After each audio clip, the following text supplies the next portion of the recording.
আমাদের প্রিয় শ্রোতাগণ, এসেছি আজ এক বিশেষ দিনকে স্মরণ করতে। 15ই আগস্ট 1947 সালে ভারতের স্বাধীনতা। আমি টিএনআর উদ্দীপন থেকে আপনাদের জানাতে চাই এই দিনটির পুরো গল্প কী কারণে এই দিন পালিত হয়, তার উৎপত্তি কী, আজকের অবস্থার সঙ্গে 1947-এর তুলনা, এবং মাঝে মাঝে সেই দিনগুলো কতটা ভয়াবহ ছিল, কিন্তু শেষমেশ বিজয় নিশ্চিত হয় কিভাবে। চলুন আজকের যাত্রা শুরু করি। 1947 সালের 15ই আগস্ট ভারত কোটি কোটি মানুষের সংগ্রাম ও বীরত্বের পর ব্রিটিশ শাসন থেকে আজাদ হয়। ইন্ডিয়ান ইন্ডিপেন্ডেন্স অ্যাক্ট 1947 অনুযায়ী ইউকে পার্লামেন্টের আইন অনুযায়ী এই দিন ভারত ও পাকিস্তান দুই স্বাধীন ডোমিনিয়ন হিসেবে প্রতিষ্ঠিত হয়। স্বাধীনতা দিবস হলো ভারতীয় প্রজাতন্ত্রের একটি জাতীয় দিবস। 1947 সালের 15ই আগস্ট 1354 বঙ্গাব্দের 29শে শ্রাবণ শুক্রবার ভারত ব্রিটিশ রাজশক্তির শাসন কর্তৃত্ব থেকে মুক্ত হয়ে স্বাধীনতা অর্জন করেছিল। সেই ঘটনাটিকে স্মরণীয় করে রাখার জন্য প্রতি বছর 15ই আগস্ট তারিখটিকে ভারতের স্বাধীনতা দিবস হিসেবে পালন করা হয়। ভারতীয় জাতীয় কংগ্রেসের নেতৃত্বে প্রধানত অহিংস, অসহযোগ ও আইন অমান্য আন্দোলন এবং বিভিন্ন চরমপন্থী গুপ্ত রাজনৈতিক সমিতির সহিংস আন্দোলনের পথে পরিচালিত এক দীর্ঘ স্বাধীনতা সংগ্রামের পর ভারত স্বাধীনতা অর্জন করে। স্বাধীনতা আন্দোলনে হাজার হাজার মানুষ শহীদ হয়েছেন, অনেককে দুঃখ কষ্ট স্বীকার করতে হয়েছে। দেশ মাতৃকার শৃঙ্খল মোচনের জন্য অনেক বিপ্লবী হাসি মুখে ফাঁসির মঞ্চে জীবন বিসর্জন দিয়েছেন। অনেক বিপ্লবীকে আজীবন কারাগারে বন্দি করে রাখা হয়েছিল। স্বাধীনতার ঠিক পূর্ব মুহূর্তে ব্রিটিশ ভারতীয় সাম্রাজ্য ধর্মের ভিত্তিতে বিভাজিত হয় এবং তার ফলে ভারত ও পাকিস্তান অধিরাজ্যের জন্ম ঘটে। দেশভাগের সময় সাম্প্রদায়িক দাঙ্গায় প্রচুর ক্ষয়ক্ষতির ঘটনা ঘটে, অনেক মানুষ প্রাণ হারান এবং 1,50,00,000-এরও বেশি মানুষ বাস্তুহারা হন। 1947 সালের 15ই আগস্ট জওহরলাল নেহরু ভারতের প্রথম প্রধানমন্ত্রী পদে শপথ গ্রহণের পর দিল্লির লালকেল্লার লাহোরি গেটের ওপর ভারতের জাতীয় পতাকা উত্তোলন করেন। এরপর থেকে প্রতি বছর স্বাধীনতা দিবস উপলক্ষে ভারতের প্রধানমন্ত্রী লালকেল্লায় জাতীয় পতাকা উত্তোলন করেন এবং জাতির উদ্দেশ্যে ভাষণ দেন। জাতীয় পতাকা উত্তোলন, প্রভাত ফেরি, কুচকাওয়াজ ও সাংস্কৃতিক অনুষ্ঠানের মাধ্যমে সারা দেশে স্বাধীনতা দিবস পালন করা হয়।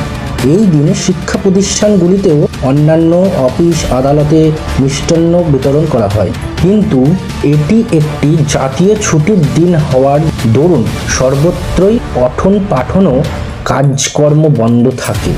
17শো শতাব্দীর মধ্যেই ইউরোপীয় বাণিজ্যেরা ভারতীয় উপমহাদেশে তাদের বাণিজ্য কুটি প্রতিষ্ঠা করেছিলেন। 18শো শতাব্দীর মধ্যে অপ্রতিরোধ সামরিক শক্তির জোরে ব্রিটিশ ইস্ট ইন্ডিয়া কোম্পানি ভারতের প্রধান শক্তি হিসেবে নিজেদের প্রতিষ্ঠা করে। 1857 সালে প্রথম স্বাধীনতা যুদ্ধের পরের বছর ভারত শাসন আইন পাশ হয় এবং উক্ত আইন বলে ব্রিটিশ রাজশক্তি কোম্পানির শাসনের অবসান ঘটিয়ে ভারতের শাসনভার স্বহস্তে তুলে নেয়। পরবর্তী কয়েক দশকের মধ্যে ভারতে আধুনিক শিক্ষায় শিক্ষিত এক নাগরিক সমাজের উদ্ভব ঘটে।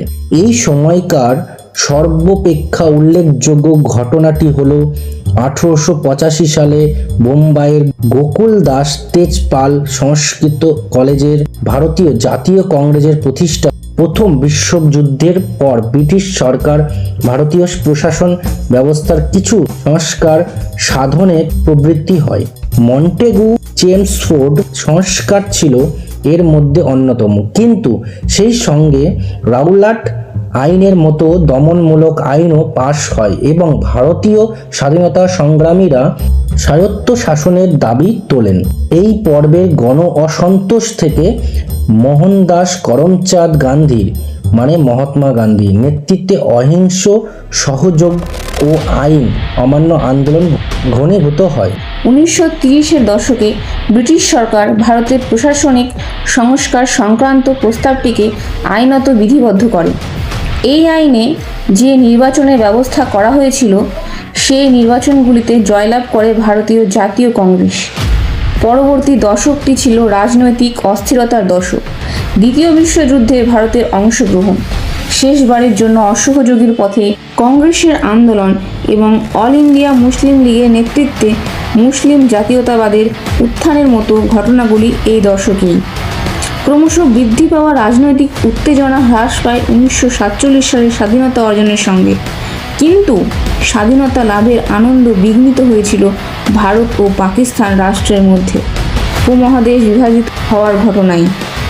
1929 সালে ভারতীয় জাতীয় কংগ্রেসের লাহোর অধিবেশনে পূর্ণ স্বরাজ ঘোষণাপত্র ও ভারতের স্বাধীনতার ঘোষণাপত্র গৃহীত হয় এবং 26 জানুয়ারি তারিখটিকে স্বাধীনতা দিবস ঘোষণা করা হয়। কংগ্রেস জনগণকে আইন অমান্যের জন্য প্রতিজ্ঞাবদ্ধ হওয়ার ডাক দেয় এবং যতদিন না ভারত সম্পূর্ণ স্বাধীন অর্জন করে ততদিন সময়ে সময়ে কংগ্রেসের নিদর্শ পালন করতে বলে।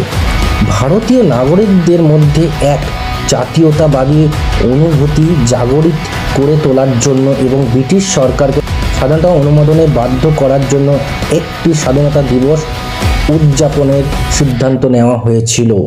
1930 থেকে 1946 সাল পর্যন্ত 26শে জানুয়ারি তারিখটি কংগ্রেস স্বাধীনতা দিবস হিসেবে পালন করেছিল। সেই সময় স্বাধীনতা দিবস উপলক্ষে সভার আয়োজন করা হতো এবং সেই সব সভায় আগত ব্যক্তিবর্গ স্বাধীনতার শপথ গ্রহণ করতেন। জওহরলাল নেহেরু তার আত্মজীবনীতে এই সভাগুলিকে শান্তিপূর্ণ, ভাবগম্ভীর এবং কোনো রকম ভাষণ বা উপদেশ বিবর্জিত বলে বর্ণনা করেছেন। মহাত্মা গান্ধী সভার পাশাপাশি এই দিনটিতে আরও কিছু করার পরিকল্পনা করেন। তিনি মনে করেন এই দিনটি পালন করা উচিত কিছু সৃজনশীল কাজ করে, চরকা কেটে বা অস্পৃশ্যদের সেবা করে বা হিন্দু মুসলমান সম্প্রীতির আয়োজন করে বা আইন অমান্য করে অথবা এই সবগুলি একসঙ্গে করে। 1947 সালে ভারত স্বাধীন হওয়ার পর ভারতের সংবিধান বিধিবদ্ধ হয় 1950 সালের 26শে জানুয়ারি। তদবধি 26শে জানুয়ারি তারিখটি ভারতের প্রজাতন্ত্র দিবস হিসেবে পালিত হয়ে আসছে। দ্বিতীয় বিশ্বযুদ্ধের পর 1946 সালে যুক্তরাজ্যের সরকারি অর্থভাণ্ডার নিঃশেষিত হয়ে গিয়েছিল। সেই সময় সদ্য নির্বাচিত লেবার সরকার অনুভব করে ক্রমাগত অস্থির হয়ে ওঠা ভারতের ওপর নিয়ন্ত্রণ বজায় রাখা এক্ষেত্রে ব্রিটেনের জনসাধারণের সমর্থন পাওয়া যাবে না এবং এই ব্যাপারে আন্তর্জাতিক সাহায্য পাওয়া অসম্ভব হবে। তাছাড়া স্থায়ী সেনাবাহিনীও যে এই কাজে নির্ভরযোগ্য হবে না তাও সরকার অনুভব করে। এ মতাবস্থায় 1947 সালের 20 ফেব্রুয়ারি যুক্তরাজ্যের প্রধানমন্ত্রী ক্লিমেন্ট এটলি ঘোষণা করেন 1948 সালের 30 জুনের মধ্যেই ব্রিটিশ সরকার ভারতের পূর্ণ স্বাধীনতা অনুমোদন করতে চলেছে। অবশ্য ভারতের নবনিযুক্ত ভাইসরয় লর্ড মাউন্টব্যাটেন ক্ষমতা হস্তান্তরের তারিখটি এগিয়ে আনেন।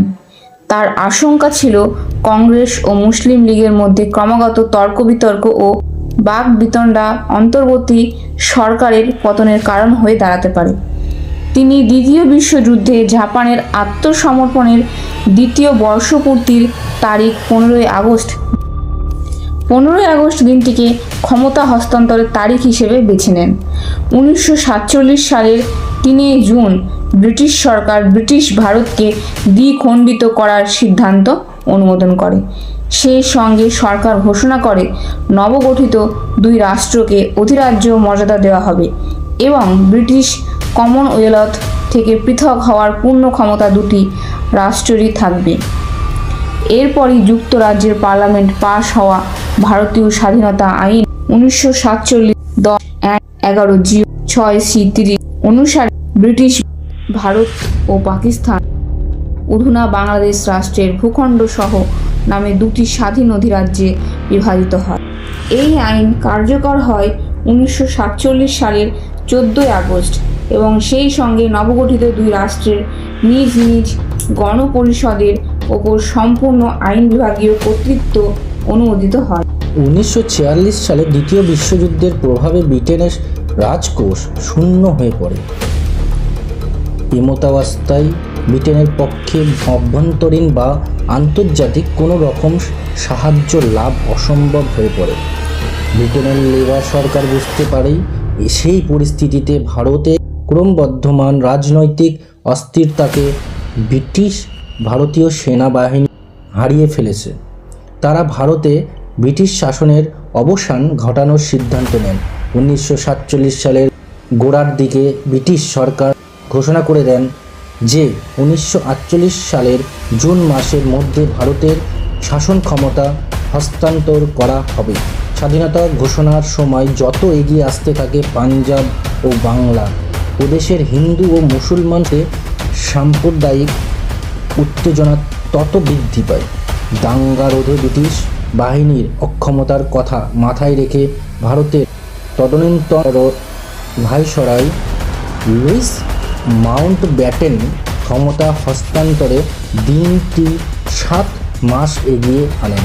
1947 সালের জুন মাসে জওহরলাল নেহরু, আবু কালাম আজাদ, মোহাম্মদ আলী জিন্নাহ, রামজি আম্বেদকর প্রমুখ জাতীয়তাবাদী নেতৃত্ববৃন্দ ধর্মের ভিত্তিতে ভারত বিভাগের প্রস্তাব মেনে নেন। হিন্দু ও শিখ সংখ্যাগুরু অঞ্চলগুলি ভারতে ও মুসলমান সংখ্যাগুরু অঞ্চলগুলি নবগঠিত রাষ্ট্র পাকিস্তানে যুক্ত হয়।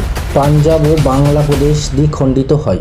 লক্ষাধিক মুসলমান, শিখ ও হিন্দু শরণার্থী রেড ক্লিফ লাইন পেরিয়ে নিরাপদ দেশে আশ্রয় নেন। পাঞ্জাবের শিখ অঞ্চলগুলি দ্বিখণ্ডিত হওয়ার রক্তক্ষয়ী দাঙ্গা হয়। বাংলা ও বিহারে মহাত্মা গান্ধীর উপস্থিতি দাঙ্গার প্রকোপ কিছুটা প্রশমিত করতে সক্ষম হয়েছিল। তা সত্ত্বেও 2,50,000 থেকে 5 লক্ষ লোক সীমান্তের দুই পারের দাঙ্গায় হতাহত হয়। 1947 সালের 14 আগস্ট নতুন পাকিস্তান অধিরাজ্য জন্ম নেয়। করাচিতে মোহাম্মদ আলী জিন্নাহ এই রাষ্ট্রের প্রথম গভর্নর জেনারেল হিসেবে শপথ নেন। মধ্যরাতে অর্থাৎ 1947 সালের 15 আগস্ট সূচিত হলে জওহরলাল নেহরু তার বিখ্যাত নিয়তির সঙ্গে অভিভাষণটি প্রদানের মাধ্যমে ভারতের স্বাধীনতা ঘোষণা করেন। ভারত অধিরাজ্যের জন্ম হয়। নতুন দিল্লিতে নেহরু ভারতের প্রথম প্রধানমন্ত্রী রূপে কার্যভার গ্রহণ করেন। মাউন্টব্যাটেন হন স্বাধীন ভারতের প্রথম গভর্নর জেনারেল। 15 আগস্ট দিল্লির ঐতিহাসিক লালকেল্লায় ভারতের প্রধানমন্ত্রী জাতীয় পতাকা উত্তোলন করেন। অনুষ্ঠানটি জাতীয় চ্যানেলের দূরদর্শনের সাহায্যে সারা দেশে সম্প্রচারিত হয়। রাজ্য রাজধানীতেও পতাকা উত্তোলন সহ সাংস্কৃতিক অনুষ্ঠান আয়োজন হয়। অন্যান্য শহরে রাজনৈতিক নেতৃবর্গ নিজ নিজ কেন্দ্রে পতাকা উত্তোলন করেন। নানা বেসরকারি সংস্থাও পতাকা উত্তোলন অনুষ্ঠানের আয়োজন করে। স্কুল কলেজেও পতাকা উত্তোলন ও অন্যান্য সাংস্কৃতিক অনুষ্ঠান হয়। ছোট ছোট ছেলেমেয়েরাও এই উপলক্ষে বিশিষ্ট স্বাধীনতা সংগ্রামীদের সাজ পোশাক পরে শোভাযাত্রা করে। পশ্চিমবঙ্গ রাজ্যে নদিয়া জেলার কিছু জায়গায় স্বাধীনতা দিবস 15 আগস্টের জায়গায় 17 ও 18 আগস্ট পালন করা হয়, কারণ মানচিত্র অঙ্কনের ত্রুটির জন্য নবদ্বীপ ব্যতীত নদিয়া জেলার বাকি অংশ পাকিস্তানের অংশ হয়ে গিয়েছিল। বন্ধুরা, এখানে যে পাকিস্তানের নাম নেওয়া হয়েছে সেই পাকিস্তানের বর্তমান নাম হলো বাংলাদেশ। এবং জনগণের বিক্ষোভের পর 17 আগস্টের রাতে এই ত্রুটি সংশোধন করা হয়েছিল। এই ছিল স্বাধীন দিবসের পূর্ণ ইতিহাস। আজকের আলোচনায় আপনাদের সঙ্গে থেকে খুব আনন্দিত হলাম। আমি টিএনআর উদ্দীপন থেকে আপনাদের বিনম্র শুভেচ্ছা জানাই আরও সুন্দর, সমৃদ্ধ ও ঐক্যবদ্ধ ভারতের জন্য। আগামীবার আবার অন্য তথ্য নিয়ে দেখা হবে। ততক্ষণ আপনারা ভালো থাকুন, স্বাধীনতার সম্মান বজায় রাখুন। জয় হিন্দ।